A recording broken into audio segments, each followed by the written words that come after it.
मोहतरम आज़ीन व समाईन इकराम, अस्सलामु अलैकुम व रहमतुल्लाहि व बरकातहू। मुझे आज जिस मौजू पर लब कुशाई करने का मौका मिला है वो है फ़लस्तीन। है खाक फ़लस्तीन पर यहूदी का घर हक, है खाक फ़लस्तीन पर यहूदी का घर हक, क्यों नहीं अस्पानिया पर अकेले अरब का। कुरान मजीद में मौजूद आयत मुबारका में अल्लाह ताला ने मस्जिदिल हरम और मस्जिदिल नबवी के बाद तीसरी मुक़द्दस जगह मस्जिदिल अक़सा की अहमियत बयान करते हुए फरमाया, पाक है वो ज़ात जो ले गई अपने बंदे को रातों रात मस्जिदिल हरम से मस्जिदिल अक़सा तक, जिसके माहौल को हमने बरकत दी। जनाब सदर, ये मुकाम उस सरज़मीन पर मौजूद है जहाँ पर हज़रत लूत अलैहिस्सलाम ने हिजरत की। ये वो सरज़मीन है जहाँ पर हज़रत याकूब अलैहिस्सलाम का मिस्कन था। ये वो सरज़मीन है जिसकी तरफ हज़रत मूसा अलैहिस्सलाम तशरीफ़ ले गए।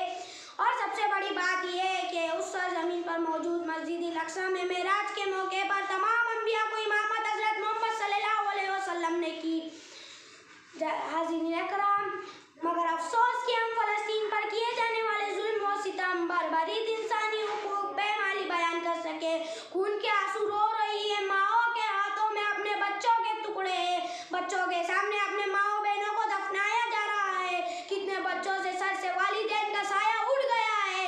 बड़े बड़े आशिया ने आज आंखों के सामने बिखरे पड़े हैं। लेकिन जनाब सदर, फ़लस्तीनियों नौजवानों का सब्र तो देखो। इस दिलखुराश माहौल के अलावा भी सब्र का शुक्र अदा करते रहे। सुबहान अल्लाह, सुबहान अल्लाह।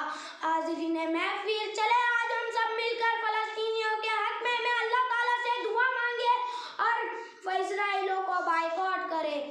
जाते जाते एक शेर अर्ज करना चाहता हूँ, जकड़ा है मेरा कुछ उसे तू छुड़ा दे, जकड़ा है मेरा कुछ उसे छुड़ा दे, जंजीरों को तोड़ के उसे आज़ाद करा दे। जज़ाकल्लाह।